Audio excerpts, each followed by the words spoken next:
If you would please welcome Kemi Fadayomi.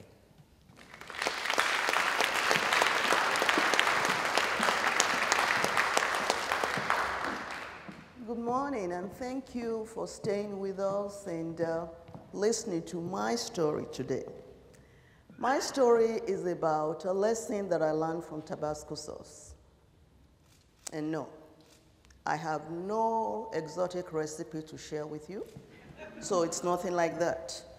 And the story is not about how I accidentally, the lesson I learned when I accidentally spilled a lot of Tabasco sauce on my food and have to drink almost 1 gallon of milk. That's a story for another day. But the one I want to share with you today is about how my biology professor made a connection with me, a connection that changed my life for the better, a connection that led me to this place today. So it was in 1978. But let me back up a little bit. I was born and raised in Nigeria. And like many, not all though, like many Nigerians, I grew up eating spicy food. If it's not spicy, it doesn't taste good. So that was the way my life was until that day, one Friday in 1978, January, when I left Nigeria. 3 days later, I ended up in a small town called Marshall, Texas. I was there to attend East Texas Baptist College. That time, it was East Texas Baptist College. The name has changed since then. Well, in the 1960s, my father had graduated from the college. So the opportunity presented itself. So there I was. It was going to be my home for the next few years where I would study biology. So I got there. On a Sunday afternoon, it was very cold. And I made a comment to my host, who had driven me there, that it's really cold here. He said it is 40 degrees. Well, nobody ever told me about Big Rapids, Michigan, so. But that was then. At that time, that day though, I thought the problem that I'm going to have, what is going to be my greatest challenge was the weather. Little did I know that it wasn't going to be the challenge at all. Actually, it was going to be very pale in comparison to some of the other challenges that I would face. So it was Sunday. I had missed orientation. And the next day, classes will start. So I will be meeting with the dean of students who's going to give me the Reader's Digest version of the orientation that I had missed. So I had breakfast. I was there. I was ready. I met him, and we had breakfast. And after breakfast, he walked me over to the science building where I would have my first class at 9 o'clock. It was biology class. So I got there, went to the building, got in the room, and then when I sat about the middle of the auditorium, it was a small auditorium, I sat right about the middle of the room. And then a few minutes later, this lady came in, tall lady. I have never seen a woman that tall. At least she looked really tall, very imposing. I was intimidated immediately. And she comes into class and she smiled and she talked with made some talks, and then she looked at me. And right about that time, she just raised her voice. She said, "Kemi, come right over here and sit in front here for me." I'm going, okay, I'm not going to mess with her. I'm just going to get up, and I'm just going to go. So I packed my stuff. I sat in front. She said, "Sit right there so that you can understand me." Okay? So I sat there. After class, it was lunchtime. I went for lunch. The food tasted terrible. Dinner was not better. So within the next few weeks, I realized that breakfast I can do. There's always cereal, there's bread. Who doesn't like bacon? There's bacon, sausage. There were things I could handle for breakfast. But for lunch and dinner, I started eating the care packages that the local churches had provided. They give that to the new students. And some of my dad's old classmates that are still in the area, they had delivered some care packages in my room. So I started eating those for lunch, for dinner. Now it's week 3. All the edible part of the care packages were gone. And exam, it was going to be exam week. So I got dressed. I've been studying. It was Sunday. I got dressed so I could go eat in the cafeteria. I got to the cafeteria. The cafeteria wasn't open. So I haven't been in the cafeteria for the last 2 weeks on Sunday. I didn't know they don't open on Sunday evening. And I didn't get the memo that it was closed. So I got there. There was no food. I was hungry. But I thought, okay, well, I'll just go back. I'll get up in the morning for breakfast. I'll go eat breakfast, and everything will be fine. Well, I overslept. So, no dinner. Was almost late for my exam, which was 9 o'clock. It was biology. So I got dressed. I ran quickly. I went to the class, and I got there. I sat down, just tried to catch my breath. I was very hungry, and I started thinking, what am I doing here? Why am I here? So I started daydreaming, thinking, and I could see my mother's, I would come home from boarding school, and she would say, well, we've got to get some food in you. Just eat, and I could just see the food. And I said, Kemi, okay, get back to it. There's no food. You are in an exam hall. So I tried to take the exam, and I was doing the exam, I got dizzy. And when I get dizzy, usually what I do is I put my head down. That's what my mom would just say, just try that. So I did what I usually do. Put my head down, so it means like I was bending down. And I heard this voice say, Kemi, what are you doing down there? I don't know how long I was still there, but the next thing I heard, this footstep coming. I said, oh no, she's going to kill me today. I'm in trouble. And I said, well, it's just as well. She might as well just kill me because I'm going to flunk out anyway because I am so hungry. I am not happy here. I can't eat the food. And I will have to go back to Nigeria in shame. Now, just imagine. I'm going to go home and say, oh, I flunked out of college because I was hungry. Who's going to believe that? They'll say, yeah, right. Just, so I could care less at that point. So I just stayed there, and she said, and she came, boom, boom. She said, Kemi, what are you doing down there? And with all the energy I had left in me, I just raised my head up. I had no more energy to even stop the tears that were just ready to stroll down my eyes. It just started flowing. And she looked at me, and she said, she stiffened up when she saw me crying. And then she came close to me and put her hand right on my back, and she said, it will be okay. That was Dr. Shirley Handler. That was my biology professor. It will be okay, she said. I needed somebody to believe with me at that time that I am not going to flunk out of college. I needed somebody to say it will be okay. And Dr. Handler said that to me. Those 4 words made a difference that day. I wiped my eyes with the back of my hand, and I continued. I finished the exam. I finished, I sat there. I didn't know that I could finish the exam and turn it in and leave. So I sat there. And other people finished the exam, the students took, and they left. So I was the last one to leave the room. And as I was leaving, Dr. Handler said to me, Kemi, let me grade your paper. Then I will know what kind of help you need. I will personally tutor you if that's what it takes. So I left. The following week, Friday, I came into class. And now, of course, I'm sitting in front. I sat right in front where I've been asked to sit. And then Dr. Handler came in. And she carried the paper and she walked in. As soon as she walked in, she has this tendency, when she's talking to other people, she'll talk in a normal voice.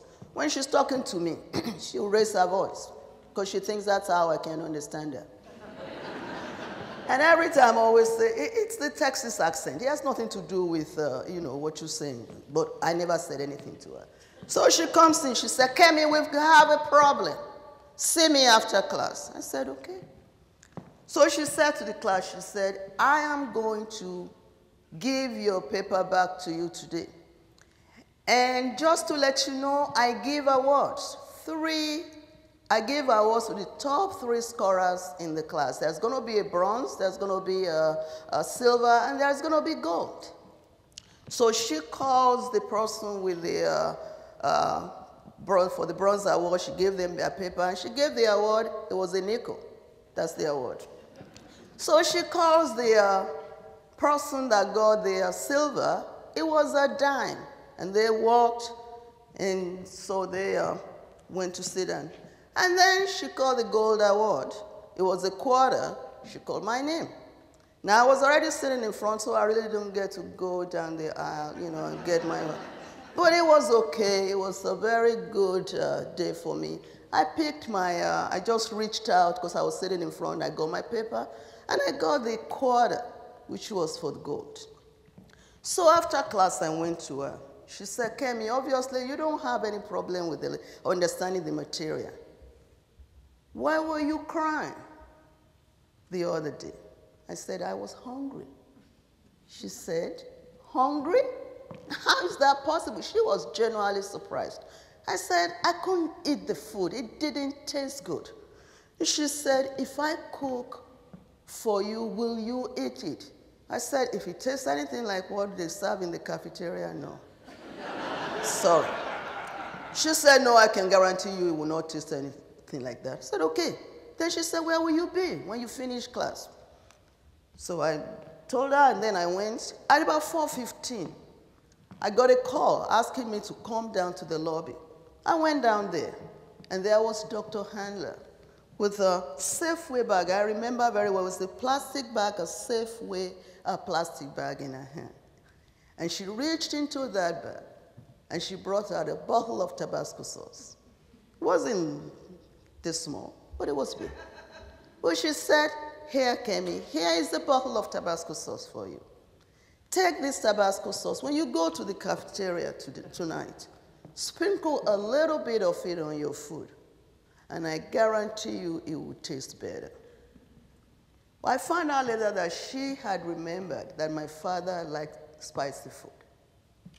So she gave it to me, and I took it from her.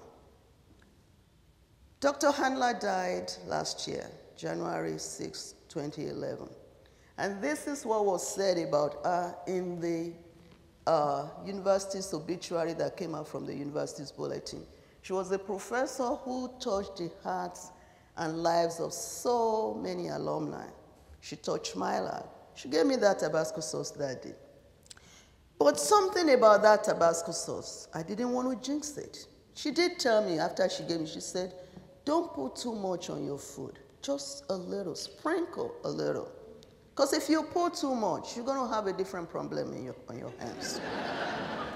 But I was too excited about this bottle of Tabasco sauce. For the first time in a long time, I was so hopeful that day. And I didn't want to jinx it. I didn't want to open it. I took the bottle. I couldn't wait to go to the cafeteria. I was just ready to open it and just, there were these endless opportunities that I just bottled up inside that's going to allow me to eat the food. I was ready.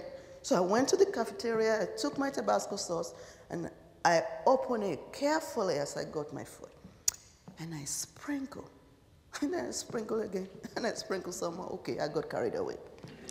So I bit into the food, and I quickly grabbed my glass of milk, jogged it down so quickly. She was right about that part. But she was also right about the fact that the food tasted better. And I ate that day. After I ate, all of a sudden, all the plans, because there was a reason why I came to East Texas. I kind of forgot about that in all my troubles, trying to navigate all the changes that were going on. But all of this came back. I was hopeful again. There was endless opportunity for me that it's going to be okay. But more importantly, I saw a very, very compassionate professor who went out of her way to help me navigate that very difficult environment at that time for me. She didn't have to come back that day. She could have just said, she got an A, I'm a fabulous professor. I've done my job. But she cared enough, she asked me, why were you crying? And she found out what could help me, and she provided me with that Tabasco sauce. So what have I done since then? That experience has shaped a lot of things that I do as I deal with my students. As I see my students, I try to step out of my comfort zone. I try to go the extra step. I'm just going to give you a couple of these. One of the things I do in my class, I give my students an index card. I give them index cards and I say, write something. And there are a set of questions I ask them, and one of them is, tell me something you would like to me to know about you, but that you don't mind me sharing with other students. And one year, a student put there that my birthday will be on the on the same day as your first exam, something along that line. And this is going to be the first birthday I'm going to have away from my mother. So something there made me think this is important to us. So on the day of the exam, we still had the exam. That wasn't going to change, But on the day of the exam, I brought in some cupcakes for her birthday. And she came, later on found out that she had been adopted and she's very close to the mother, and that, made a difference to her. But that was an example of how some of the things that I have tried to do as I remember Dr. Handler and what she had done for me. So this week, our students are going to be coming in. Many of them will have challenges that are not unlike the ones that I faced so many years ago. Are you willing to find out what your student's Tabasco sauce is? Are you willing to go the extra way to make an effort to find out, to help them navigate these challenges that are out there? I want to challenge you today to step out of your comfort zone, to help your students find answers to some of these questions that could prevent them from having a successful college career. And as you're living today, as you're going to be walking out of this room today, I'm going to be providing you with a bottle. We have a bottle of Tabasco sauce that we'll give each one of you for two reasons. You stayed here with us until this time. That should count for something, right? But more importantly, find a place for this Tabasco sauce. I hope that it serves as a reminder of this discussion, this story that I told you today, and that it serves as a reminder to you about the role that we as teachers, administrators, staff, the role that we can play in helping our students find those missing ingredients that can prevent them from having a successful college career. See, the Dalai Lama said, be kind whenever possible.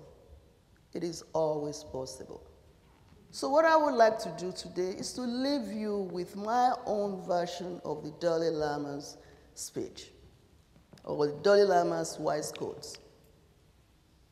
Go out there today. Make a connection with your students, because you always can.